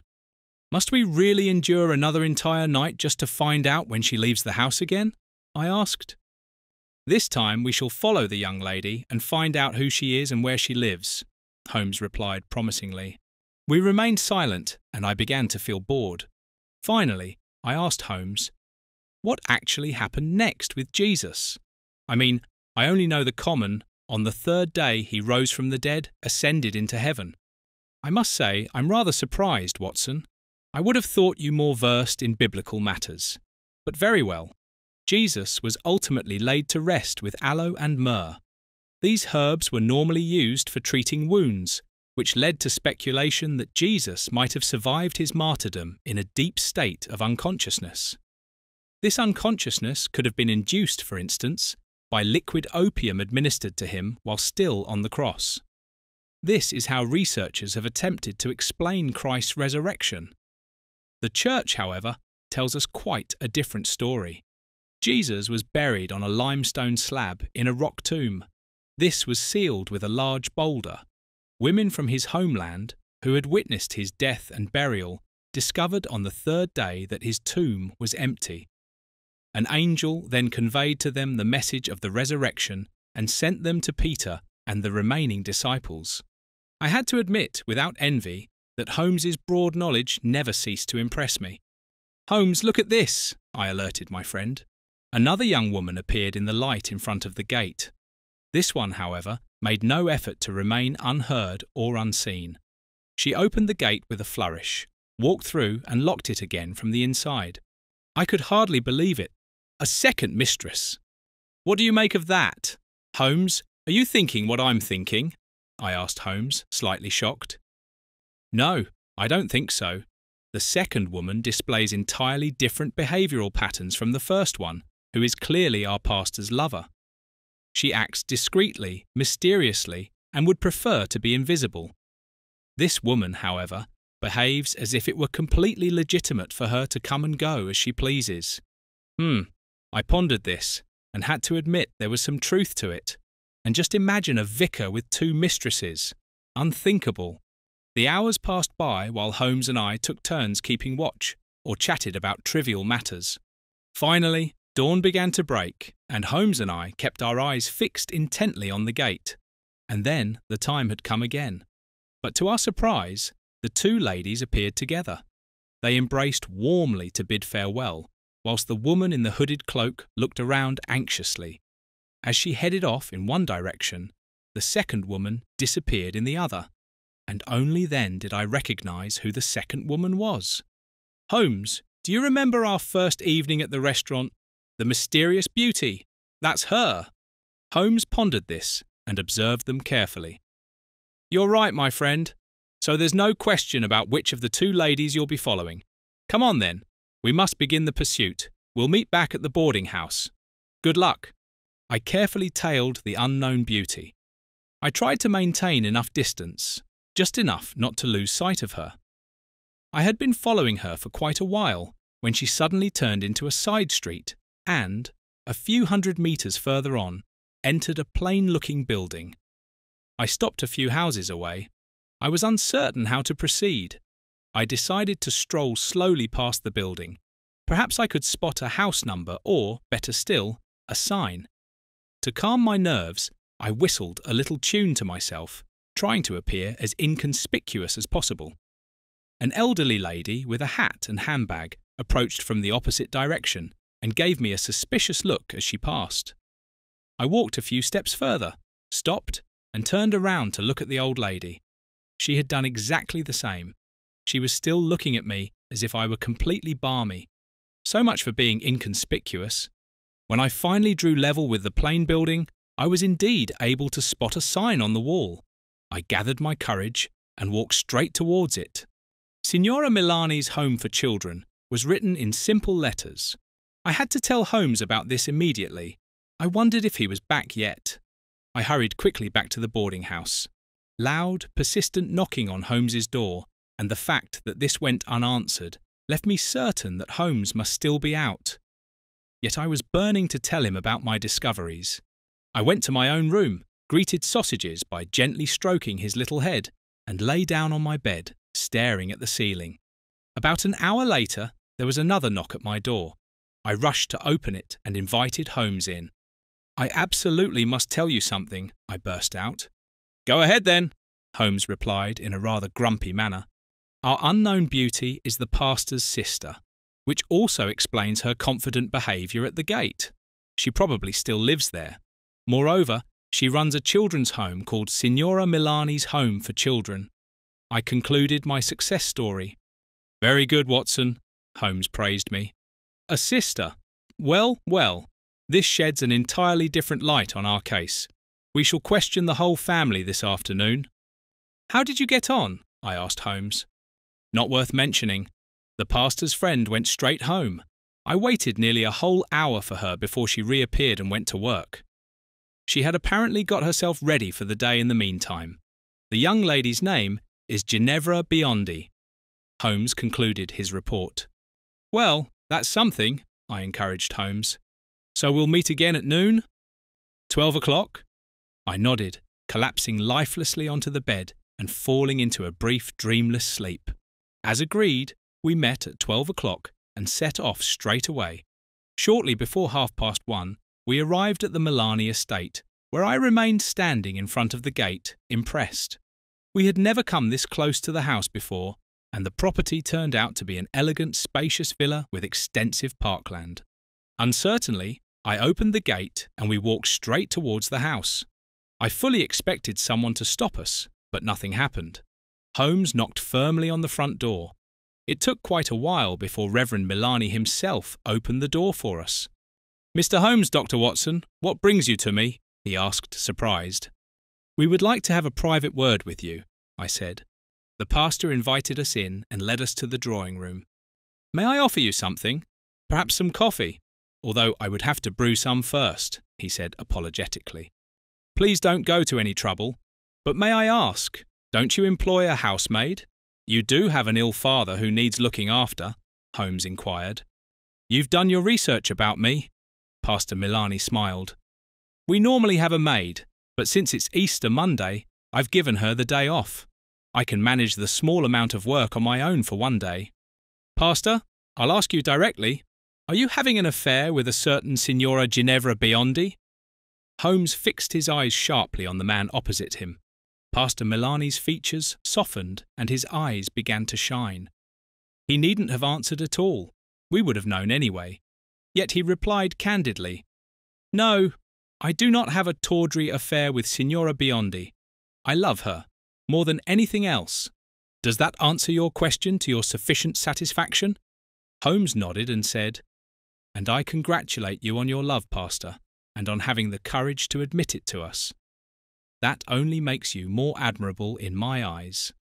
This secrecy in public must certainly not be easy for you, and I find it most regrettable that men and women in service of the Church are not permitted any love other than that for Jesus.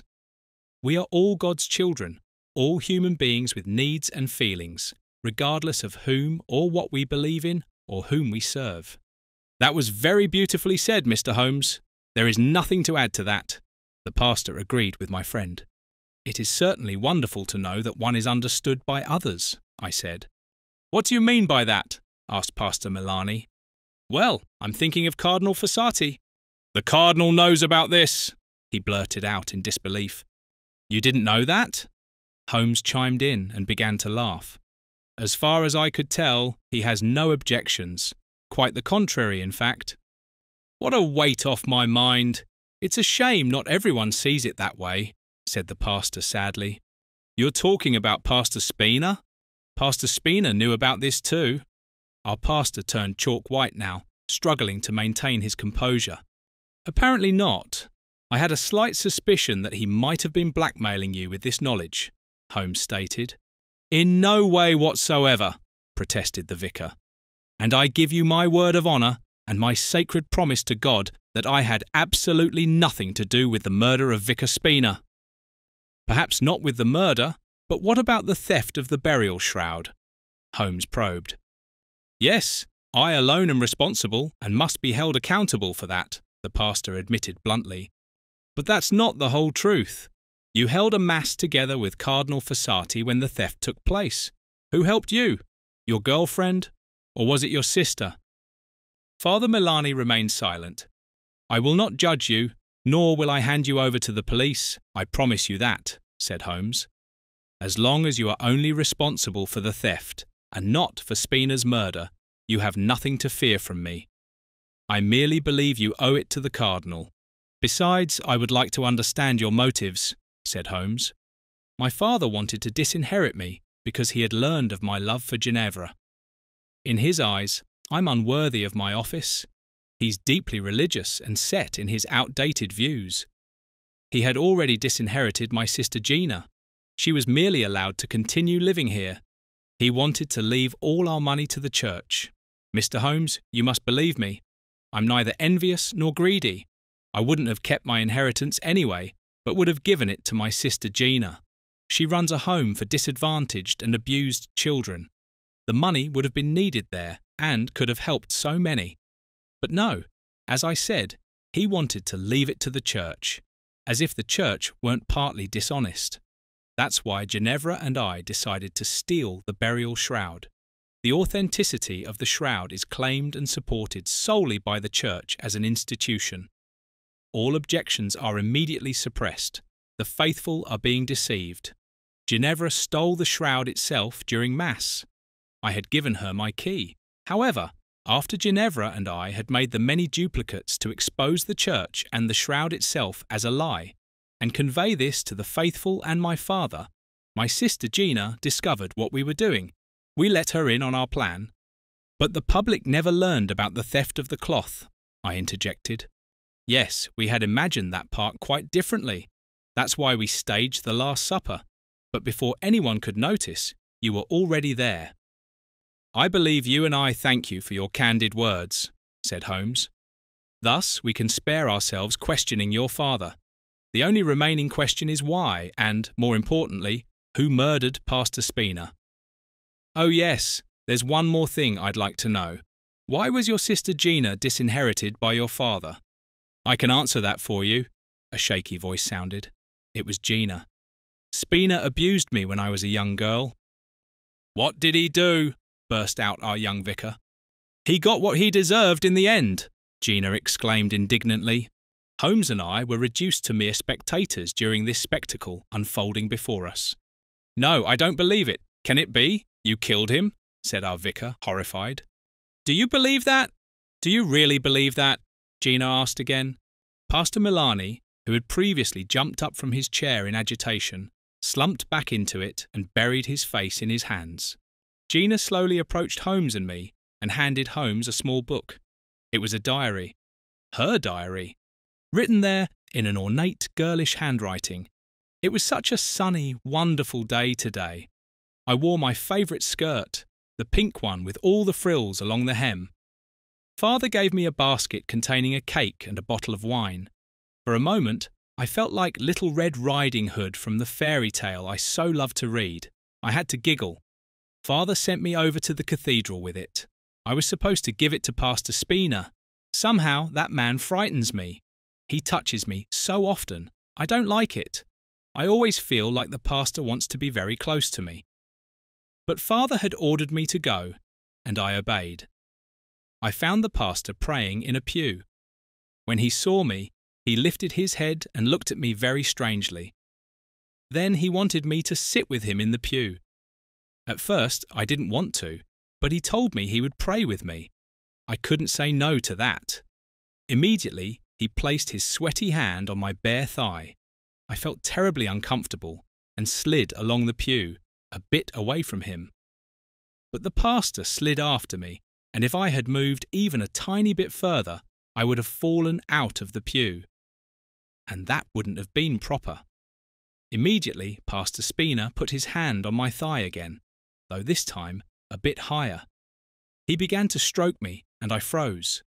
Then his hand went even higher, and he was almost at my knickers. He reached into my knickers and suddenly started breathing very oddly. I had no idea what was happening to me. Then he lifted me up and forced me into the confessional. I don't want to write about what happened next, but it was awful, very awful. I despise all men, except my father and my brother. They would surely never do that. Holmes turned the page and a new entry began. I told Father everything today. He slapped me across the face. It still hurts now. He said I was a deceitful little thing. He didn't believe me. I will never forgive him for this. Holmes looked up and said, I don't think I need to read any further. Gina shook her head and replied, No, you don't need to. Everything you need to know about Spina and my father is said in the first 2 pages. So you murdered the pastor, said Holmes. If that is the prevailing opinion of you and my brother, then I suppose it must be so. I can understand you, really, and I'm completely on your side, Signora Milani. But the police are already involved in this murder case.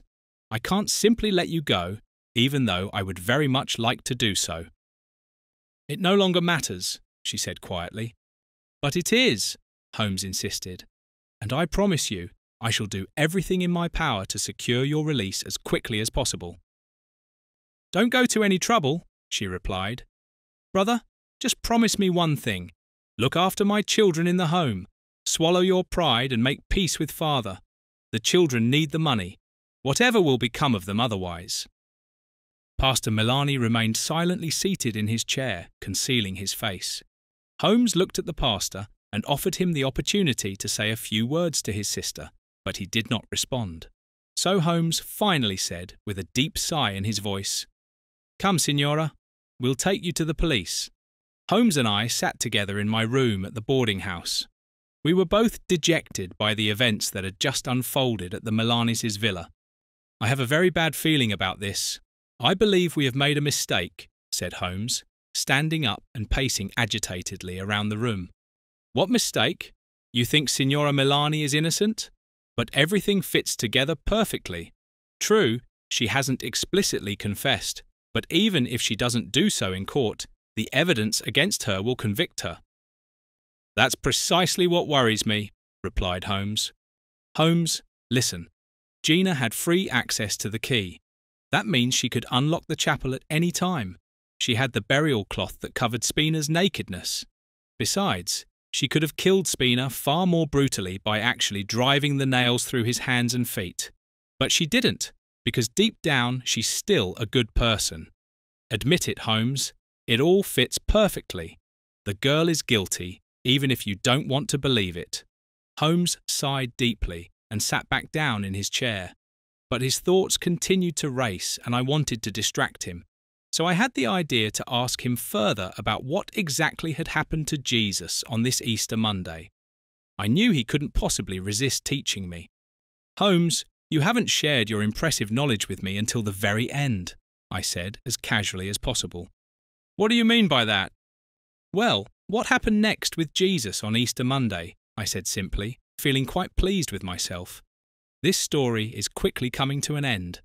Jesus appeared to two wandering disciples, who immediately set off back to Jerusalem to bring the joyous news of Jesus' resurrection to the other disciples. The end. But suddenly he jumped up. "I've had an idea! Come along, Watson! Make haste!" "Where on earth are we rushing off to so suddenly?" I asked, irritated. "To the cathedral, to the Shroud Chapel," Holmes called out excitedly. "You've given me an idea." "Me? What did I make you think of?" "If the murderer of Pastor Spina stages such a performance on Good Friday and risks being caught, perhaps even during the preparations, then the same murderer might return to the crime scene on Easter Monday to proclaim, metaphorically speaking, his resurrection." Holmes mused. "Or perhaps the murderer is already quite rightly sitting behind bars," I added pointedly. "Do you want to come along or not?" I had to make a decision. Holmes had already gone out the door.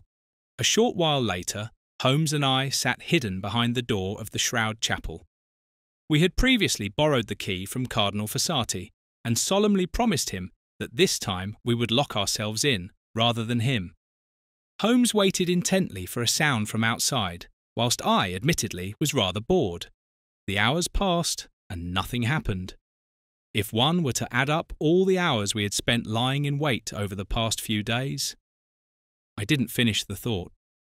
No, I was in an unusually irritable mood. This pointless waiting seemed as dreary and futile as nothing else had done before. Then suddenly, I thought of my dear sausages, who would be waiting sadly and alone for me in the boarding house room. And then I made a decision. I would put an end to all of this. Right here and now, I would break free from Holmes and his completely twisted ideas and claims and... What was that? Holmes had heard it too. He put his index finger to his lips and signalled me to be quiet. As if I didn't know that myself. Another sound. Someone was trying to insert a key into the lock. I listened, transfixed. This someone had just managed it. I both heard and felt how the key turned and the bolt sprang back. The door was open. The doorknob was being pressed down slowly, ever so carefully. Light fell through a narrow gap into the interior of the chapel. The beam of light grew steadily wider until suddenly a shadow fell across it. The shadow of a person. Blast it! Holmes was right again. Holmes and I made ourselves small, trying to become invisible, and were quiet as mice. The person entered. The door fell back into its lock, and Holmes and I were now completely exposed, sitting by the wall next to the door. Holmes quickly darted the short distance to the door and locked it from the inside. The person turned around startled. I lit the lamp we had brought, and there I saw her, or rather, him. "Camilla!" Holmes and I exclaimed in unison. Slowly, all three of us seemed to overcome the shock of our reunion. "The lady from the train, then," Holmes stated dryly. "My two heroes from the train in Paris. Actually, I thought if we were to meet again, it would be under more pleasant circumstances." "CSP," Holmes recalled. I looked at him with complete incomprehension. "The initials on the stolen purse, CSP Camilla Spina. You are the daughter, or rather the son, of Reverend Spina. Am I correct?" Holmes deduced. "You're right, just like back then on the train," she said bitterly. "Would you like to get it off your chest?" Holmes asked sympathetically. She nodded briefly. We sat together in a circle in front of the altar. I placed our lamp directly in the middle. The light illuminated our faces atmospherically. "I was born as Carl Spina," Camilla began her story. "I lived alone with my mother. The neighbourhood children taunted me as a bastard. No, life was never easy for us. My mother and Pastor Spina, only came to visit occasionally and always late in the evening. After all, appearances and his good reputation as a pastor had to be maintained. My mother felt no love for him. How could she have? He constantly humiliated her whenever he was around, and if she didn't do exactly as she was told immediately, she would feel his belt. I was treated no differently. His wife and his brat had to be disciplined when they didn't obey. He always justified this by referring to the Bible, which he carried with him constantly. I entered puberty and felt uncomfortable in my body. I had never really felt comfortable, as far back as I could remember, but from then on it became increasingly unbearable for me. I began growing my hair out and secretly tried on my mother's skirts. When my father caught me one day, he fell to his knees in shock and started praying first. Only afterwards did he take out his belt and beat me as if there was no tomorrow. And the most cruel thing about it was that he visibly enjoyed it. From then on, he only called me the one possessed by the devil. I was his child, and I had never done anything forbidden in my life or caused anyone harm. When my mother died, he cut off all further contact with me. I fought for survival. To society, I was an orphan, had nothing to eat and no one who loved me. But I am strong. I managed. I turned my back on Turin and built a new life in Manchester, England. But I never became happy. I had work, a roof over my head, and 2 friends who caught me when I was down. But my life was ruined and forever marked. Not because I was born in the wrong body. No one can help that. Neither my father, nor my mother, and least of all myself. It just is what it is. A quirk of nature. Just like how one happens to have black or red or blonde hair. But I blame my father for turning me into this miserable wretch. Years after I had established myself in Manchester, I wrote my father a letter. I told him how I was doing, wanted to meet him and probably also finally find peace. I signed my letter as Camilla Spina. I promptly received a reply. In short, it said that I, as the devil's bride come true, should throw myself off the nearest bridge and not tarnish his good reputation and standing in the church community with my existence. Camilla paused briefly. Then she continued quietly. I cannot even list all the cruel things he did to me in the name of the church and the Holy Bible. A short while ago, I unexpectedly received another letter from him. He informed me that he would soon die.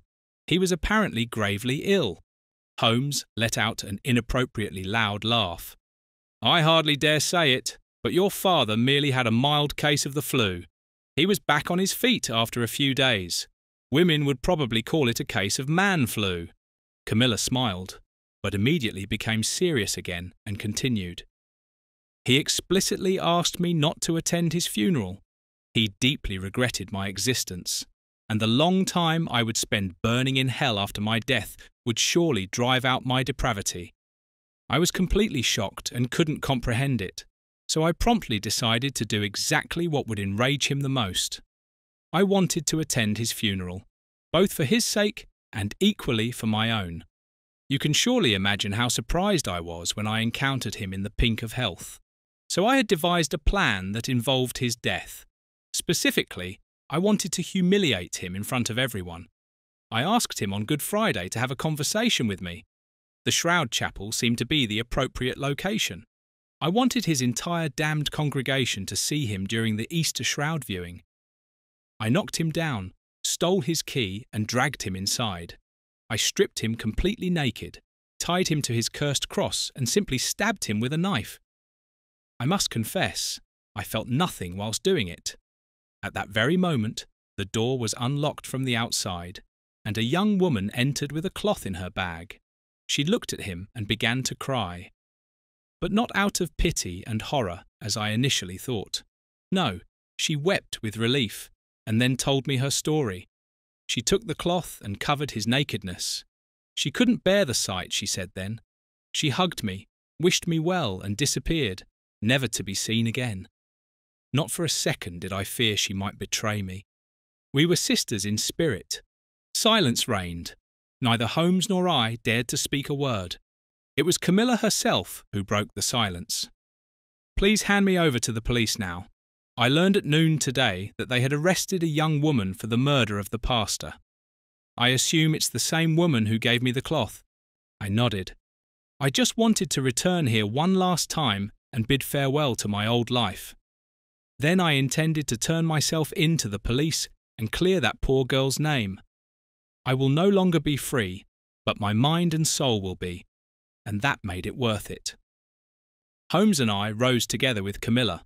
She linked arms with us on both sides, and we accompanied her to the police station. I could hardly imagine how the officer on duty would react when, just hours later, we would hand over a new murderess in the same case. 3 weeks later, Holmes received a parcel from Turin with an accompanying letter. The sender was listed as a certain Gina Milani. To dear Mr. Holmes and the treacherous Dr. Watson, I am free, and I have only you to thank for that, Mr. Holmes. Yes, for the first time in years, I truly feel like a free person again, and until now only one other person has been able to share this feeling with me.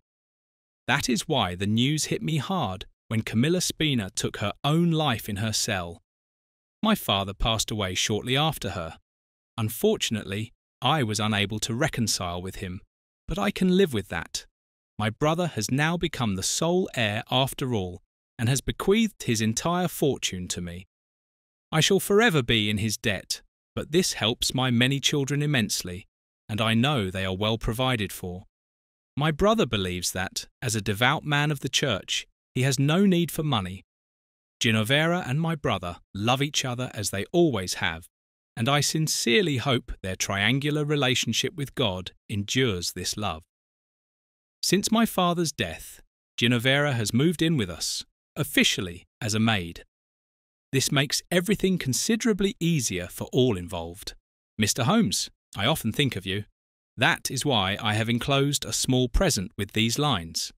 With eternal gratitude, Gina Milani. P.S. The Venerable Cardinal has of course received one as well. Do open the package at last, I urged Holmes curiously. Very slowly, he first untied the parcel string. Then he carefully cut through the sticky tape with a knife to finally open it at last. Holmes burst out laughing. Meanwhile, my anticipation got stuck in my throat. A white linen cloth, a good 4 meters long and at least a meter wide, emerged. The image of Jesus adorned both the front and back.